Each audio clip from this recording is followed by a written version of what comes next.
10월 17일 금요일 하나님 말씀 스가랴 4장 1절부터 14절입니다.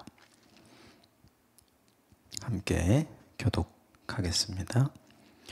내게 말하던 천사가 다시 와서 나를 깨우니 마치 자는 사람이 잠에서 깨어난 것 같더라. 그가 내게 묻되 내가 무엇을 보느냐? 내가 대답하되 내가 보니 순금 등잔대가 있는데 그 위에는 기름 그릇이 있고 또 그 기름 그릇 위에 7 등잔이 있으며 그 기름 그릇 위에 있는 등잔을 위해 7 관이 있고 그 등잔대 곁에 2 감람나무가 있는데 하나는 그 기름 그릇 오른쪽에 있고 하나는 그 왼쪽에 있나이다 하고 내게 말하는 천사에게 물어 이르되 주여 이것들이 무엇이니까 하니 내게 말하는 천사가 대답하여 이르되 내가 이것들이 무엇인지 알지 못하느냐 하므로 내가 대답하되 내 주여 내가 알지 못하나이다 하니 그가 내게 대답하여 이르되 여호와께서 스룹바벨에게 하신 말씀이 이러하니라. 만군의 여호와께서 말씀하시되 이는 힘으로 되지 아니하며 능력으로 되지 아니하고 오직 나의 영으로 되느니라. 큰 산아 내가 무엇이냐? 내가 스룹바벨 앞에서 평지가 되리라. 그가 머릿돌을 내려놓을 때 무리가 외치기를 은총이 그에게 있을지어다 하리라 하셨고 여호와의 말씀이 또 내게 임하여 이르시되 스룹바벨의 손이 이 성전의 기초를 놓았은즉 그의 손이 또한 그 일을 마치리라 하셨나니 만군의 여호와께서 나를 너희에게 보내신 줄 너희가 알리라 하셨느니라. 작은 일의 날이라고 멸시하는 자가 누구냐? 사람들이 스룹바벨의 손에 다림줄이 있음을 보고 기뻐하리라. 이 7은 온 세상에 두루다니는 여호와의 눈이라 하니라. 내가 그에게 물어 이르되 등잔대 좌우의 2 감람나무는 무슨 뜻이니까 하고 다시 그에게 물어 이르되 금기름을 흘리는 2 금관 옆에 있는 이 감람나무 2 가지는 무슨 뜻이니까 하니 그가 내게 대답하여 이르되 이것이 무엇인지 알지 못하느냐 하는지라. 내가 대답하되 내 주여 알지 못하나이다 하니 이르되 이는 기름 부음 받은 자 둘이니 온 세상에 주 앞에 서 있는 자니라 하더라. 아멘. 이것이 하나님의 말씀입니다. 오늘 본문은 스가랴가 본 5번째 환상의 내용인데 본문에 2개가 나오죠. 순금 등잔대가 나오고 그리고 그 옆에 연결된 2 감람나무가 나오죠. 이 2 감람나무가 순금 등잔대와 연결이 되어 있죠. 그래서 2 감람나무에서 연결된 기름으로 이 순금 등잔대가 밝아지게 되는 계속 불을 밝힐 수 있는 모습인 거예요. 그래서 이 2 감람나무 때문에 밝혀지는 순금 등잔대, 이게 이제 전체 본문의 환상의 내용이라고 보면 될 것 같고, 이 본문 속에 등장하는 이제 2 감람나무는 그 포로기에서 돌아온 2 사람, 오늘 본문 제일 13절, 14절에 의하면 기름 부음 받은 자 2 사람, 온 세상에 주 앞에 서 있는 자, 당시 포로기에서 돌아온 사람들 중에 주 앞에 서 있는 2명의 리더십을 이야기하는 거죠. 한 사람은 어제 본문에 등장하는 대제사장 여호수아고 한 사람은 이제 오늘 본문에 등장하는 총독으로 역할을 감당했던 스룹바벨입니다. 그러니까 대략적으로 왜 이 내용을 하나님께서 스가랴에게 보여주셨는지 이제 짐작이 되죠.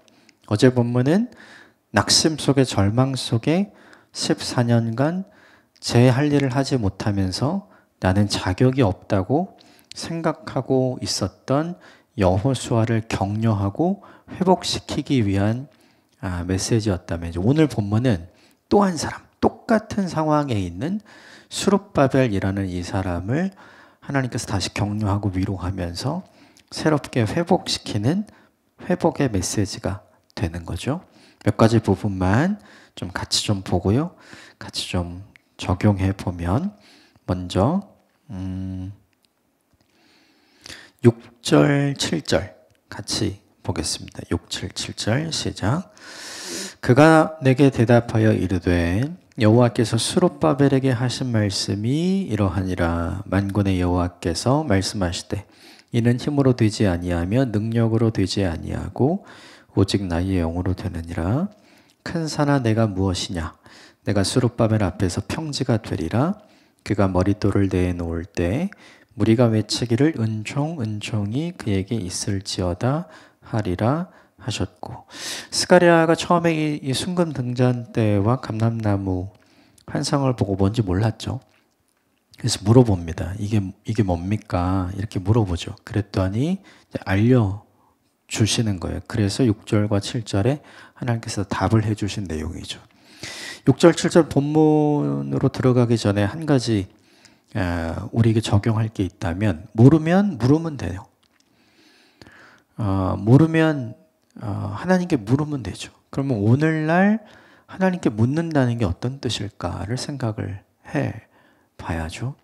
오늘날 하나님께 묻는다는 건 어떤 것인가? 이 본문의 시대에는 기록된 성경이 없잖아요. 모세가 기록했던 이제 모세오경 외에는 명확하게 기록으로 남겨진 문서로서의 성경이 없는 시대이잖아요. 그러니까 이제 하나님과 대화하는 장면이 나오죠. 근데 오늘 우리 시대에는 기록된 성경이 있잖아요.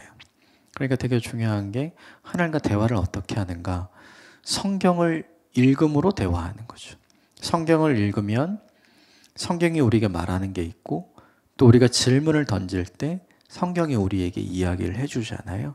그 부분이 우리에게 되게 중요한 거죠. 우리 시대에 하나님의 음성을 듣는 방법, 우리 시대에 하나님께 질문하고 답을 얻는 방법, 그것은 무엇인가? 성경을 읽는 거예요. 그리고 질문을 하는 거죠. 이 질문의 결과로 하나님께서 답을 해주신 게 있죠. 그게 스룹바벨에게 하나님께서 이런 말을 하셨다. 포로기에서 돌아온 귀한 자들의 정치적인 리더였죠. 그리고 중요한 게 이제 성전 재건을 시작했어요. 그래서 성전의 기초 공사를 마무리한 상태인 거죠. 그런데 그렇게 2년 동안 공사를 하고 나서 중대한 위기를 맞았죠. 사마리아 사람들의 방해가 있었죠.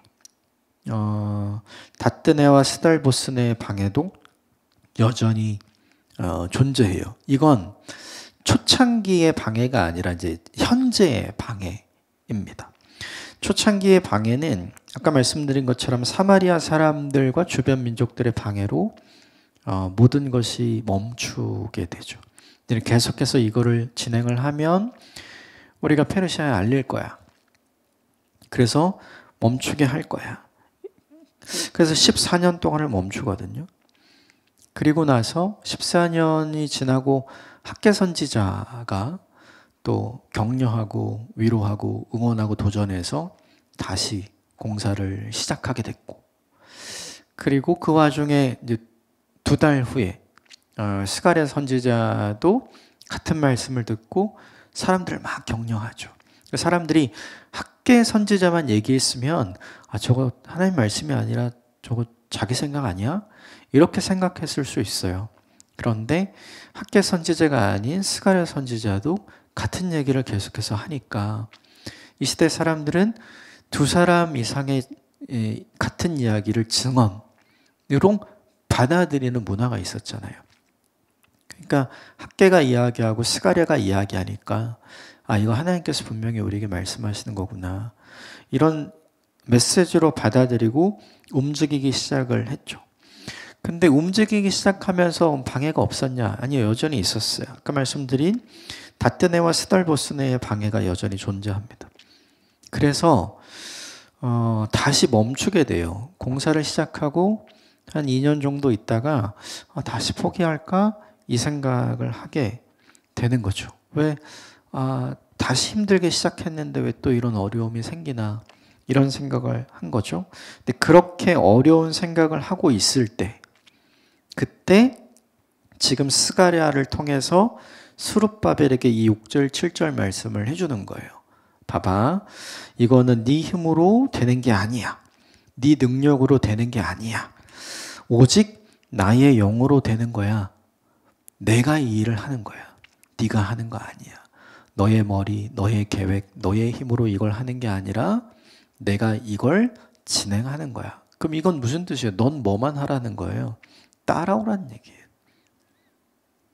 네가 된다 안 된다를 판단하지 말고 결정하지 말고 하나님이 학개 선지자와 스가랴 선지자를 통해서 다시 시작하게 하신 이 일에 대해서 네가 멈추자 가자 이걸 결정하지 말고 너는 시작한 일이니 하나님께서 시작한 일이니 멈추지 말고 계속해라. 나중에 나중 본문에도 이제 등장을 하지만 역사 속에서 이때에 어떤 일이 벌어지냐면 페르시아의 다리오 왕이 고레스의 칙령을 확인하게 됩니다. 그러니까 아까 이야기 드렸던 다뜨네와 스달보스네 이외에 많은 그 주변 사람들이 이 페르시아 왕에게 이 사람들이 독립을 하기 위해 이 사람들이 자체적으로 나라를 꾸리기 위해 당신에게 반항하기 위해 지금 이 일을 합니다. 이런 상서를 올리게 되죠. 그 이야기를 듣고 나서 다리오 왕이 고민에 빠져요. 그러다가 왕궁 서고에 보관이 되어 있던 다리오 왕의 칙령, 그러니까 처음에 포로기로 가도 좋다라고 했었던 이 다리오 왕의 고레스 왕의 칙령을 확인을 하게 되죠. 그리고 나서 큰 변화가 생겨요. 사람들은 다 막아달라고 상서를 보낸 거였는데 다리오 왕이 그것을 확인하고 나서 어떻게 하냐면 적극적으로 예루살렘의 성전을 지을 수 있도록 도와주는 일이 생겨요. 이건 사람이 만들어낸 방법이 아니잖아요. 지금 그 얘기를 하고 있는 거예요. 지금 너의 눈에는 방법이 없는 것 같지? 지금 너의 눈에는 이쯤이 우리의 최선이야. 포기할까? 이렇게 생각할 수 있잖아요. 이 스달보스네와 다뜨네의 공격이 공사를 진행하고 있는 스룹바벨의 입장에서는 7절에 있는 것처럼 큰 산이었어요. 넘어갈 수 없는 큰 산.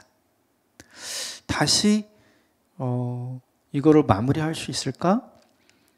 용기를 얻고 호기롭게 시작을 해서 공사를 진행을 했지만 근데 이 일을 내가 마무리할 수 있을까라는 생각이 현타가 오는 그 시점. 그 시점에 하나님께서 스룹바벨에게 이야기를 하는 거죠. 그 큰 산이 평지가 될 거야. 아주 강력한 메시지죠. 그러니까 뭐 하라는 얘기예요? 멈추지 말고 계속해. 딴 생각하지 말고 계속해. 이런 얘기죠. 그러면서 이렇게 돼 있어요. 사람들이 외치기를 은총이 그에게 있을지어다. 하나님의 은총이 당신에게 있을 겁니다. 하나님의 은총이 스룹바벨 당신에게 있을 겁니다. 이 말은 무슨 뜻이에요? 그러니 걱정하지 말고 은총이 있을 거라고 얘기했으니까 뭐 하면 돼요? 은총을 구하면 되는 거죠. 그러니까 어제 본문에 여호수아가 낙심해서 나는 자격이 없어. 나는 이 일을 믿고 맡겨주셨는데 내가 이걸 아무것도 못했어. 나는 대제사장을 할 수 없어. 대제사장으로서의 자격이 없어. 스스로 막 이렇게 생각하고 영적 침착 가운데 빠졌잖아요. 근데 같은 상황에서 스룹바벨도 마찬가지인 거죠. 호기롭게 와서 함께 의기투합해서 시작을 했는데 지금 모든 게 다 막힌 상황이잖아요. 그때 하나님께서 똑같은 생각을 하고 있는 스룹바벨에게 뭘 주시냐면 위로를 주고 격려를 주고 다시 하게 하는 거죠. 그래서 이런 말을 덧붙입니다.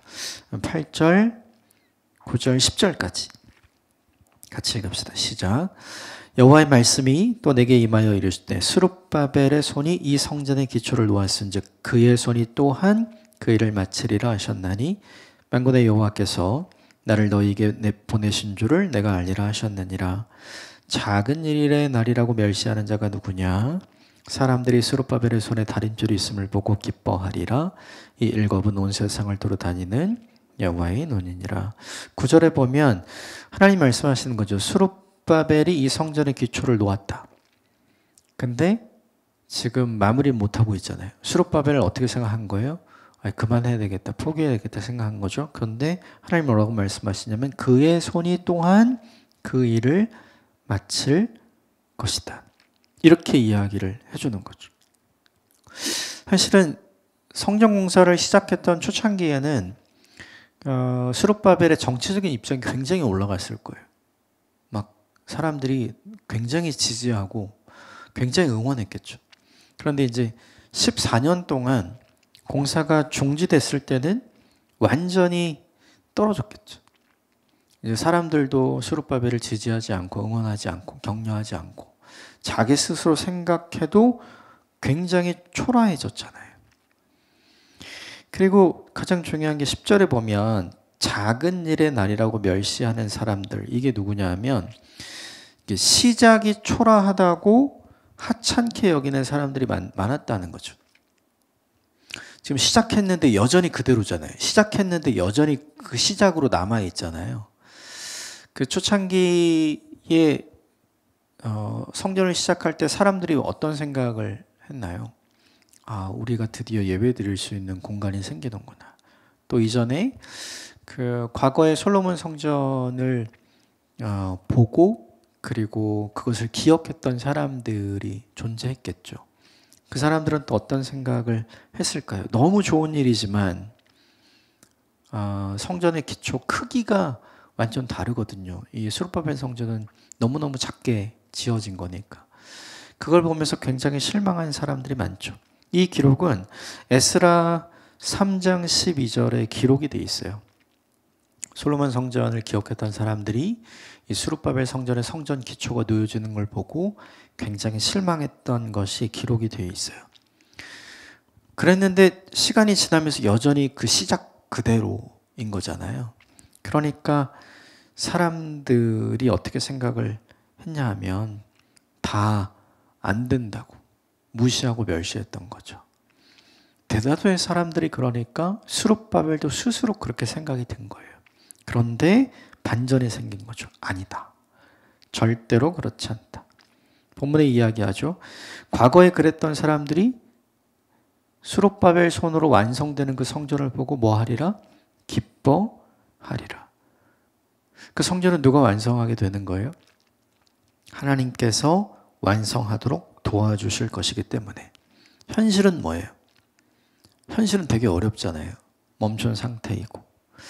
그런데 현실을 보고 스룹바벨도 실망하고 끝났다고 생각을 했겠죠. 그러니까 이 이야기를 해준 거죠. 여호수아랑 똑같이. 사람의 입장에서는 멈춘 일이고 그만하고 싶은 일이었어요. 그런데 하나님의 입장에서는 아직 멈춘 일이 아니고 계속 진행되는 일이고 그리고 마무리 지어야 할 일인 거죠. 그러면 이 8절부터 10절을 통해 하나님께서 말씀하고 싶은 건 뭘까요? 두고 보자. 어떻게 되나 두고 보자. 네가 포기 안 하면 돼. 스룹바벨아 너만 포기하지 않으면 어떻게 되는지 네가 볼 수 있어. 이 이야기를 하는 거죠. 결국 어제 본문도 그렇고 오늘 본문도 그렇고 하나님께서 뭐 하시는 거예요? 낙심해서 현실 때문에 모든 것을 포기하고 멈춘 두 사람의 리더십을 하나님께서 격려하시는 거죠. 어떻게 해요? 그 일을 그냥 아무것도 안 하고 뭐 다 이루어 주시나요? 그런 거 없죠. 이 두 사람이 잃어버린 마음을 되찾고 그들이 다시 현실을 보고 희망을 그리면서 제 할 일을 다시 하게 하는 것. 이게 뭐냐 하면 하나님의 위로이고 하나님의 격려인 거죠. 여러분 이게 되게 중요해요. 하나님은 사람이 해야 할 일을 대신해 주지 않습니다. 사람이 해야 돼요. 그 일을 다시 시작할 수 있도록 하나님은 뭐 하시냐면 사람을 설득합니다. 그리고 위로하고 격려하는 거죠. 현실에서는 바뀐 것이 아무것도 없어요. 네, 나중에 바뀝니다.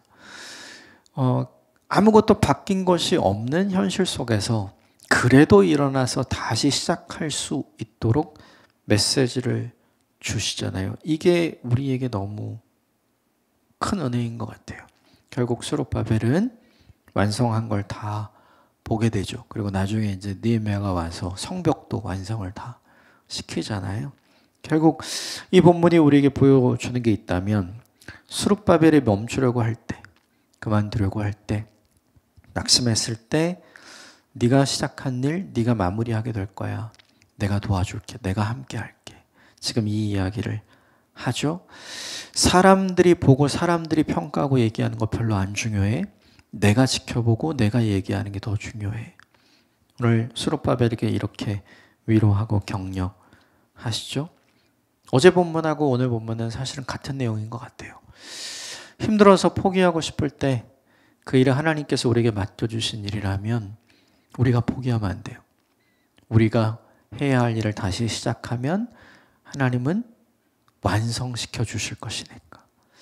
나만 포기하지 않으면 끝까지 완성하는 것을 하나님께서 책임지고 보여주실 것이기 때문에 그렇죠.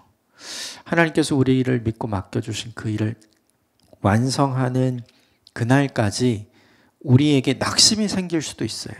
절망이 생길 수도 있고 포기가 생길 수도 있고 멈춤이 생길 수도 있어요. 근데 괜찮아요. 하나님이 주시는 위로와 격려 때문에 다시 시작할 수 있는 거죠. 다시 시작하면 하나님이 책임져 주신다. 오늘 이 본문이 우리에게 보여주는 메시지인 것 같아요. 이것 때문에 오늘 하루 기분 좋았으면 좋겠고, 그리고 좀 행복했으면 좋겠고, 잃어버린 용기가 있다면 다시 담대함을 되찾는 하루가 되었으면 좋겠습니다. 함께 기도하겠습니다.